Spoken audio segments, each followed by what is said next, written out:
Hi there, I'm Haley Campbell. I'm a senior at Bellwood Annis High School, and today I will be reading And to Think That I Saw It on Mulberry Street by Dr. Seuss. And to Think That I Saw It on Mulberry Street by Dr. Seuss. When I leave home to walk to school, Dad always says to me, "Marco, keep your eyelids up and see what you can see." But when I tell him where I've been and what I think I've seen, he looks at me and sternly says, "Your eyesight's much too keen. Stop telling such outlandish tales. Stop turning minnows into whales. Now what can I say when I get home today?"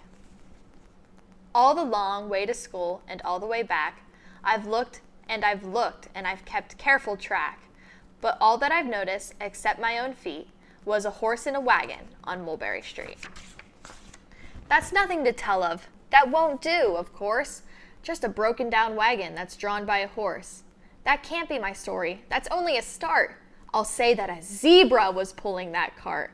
And that is a story that no one can beat when I say that I saw it on Mulberry Street.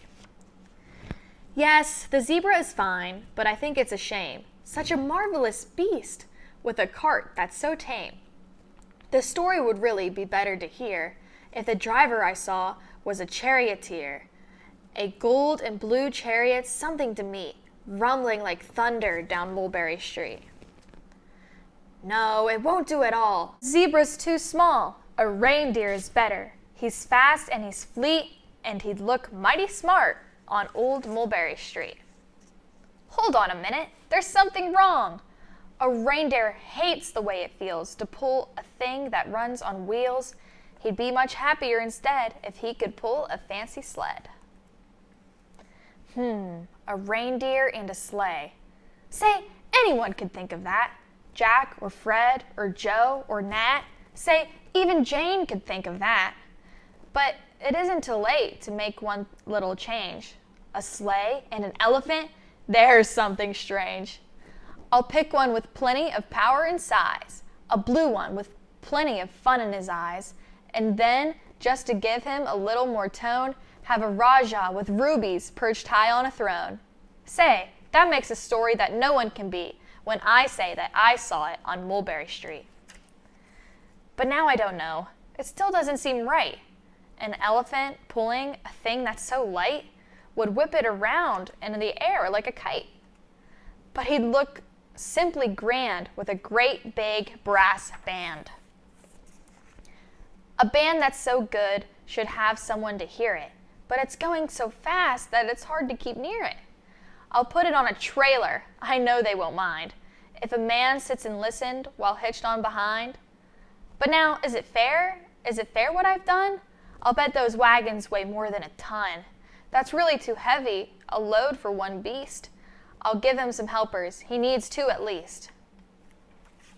But now, what worries me is this. Mulberry Street turns into bliss. Unless there's something I can fix up, there'll be an awful traffic mix-up. It takes police to do the trick, to guide them through when traffic's thick. It takes police to do the trick.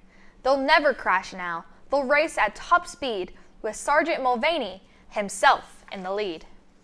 The mayor is there, and he thinks it is grand, and he raises his hat as they dash by the stand. The mayor is there, the aldermen too, all waving big banners of red, white, and blue. And that is a story that no one can beat when I say that I saw it on Mulberry Street. With a roar of its motor, an airplane appears and dumps out confetti while everyone cheers. And that makes a story that's really not bad, but it still could be better. Suppose that I add a Chinese boy who eats with sticks, a big magician doing tricks, a 10-foot beard that needs a comb. No time for more, I'm almost home. I swung round the corner and dashed through the gate. I ran up the steps and I felt simply great, for I had a story that no one could beat, and to think that I saw it on Mulberry Street. But Dad said quite calmly, "Just draw up your stool and tell me the sights on the way home from school." There was so much to tell, I just couldn't begin. Dad looked at me sharply and pulled at his chin. He frowned at me sternly from there in his seat. Was there nothing to look at? No people to greet? Did nothing excite you or make your heart beat? Nothing, I said, growing red as a beet, but a plain horse and a wagon on Mulberry Street.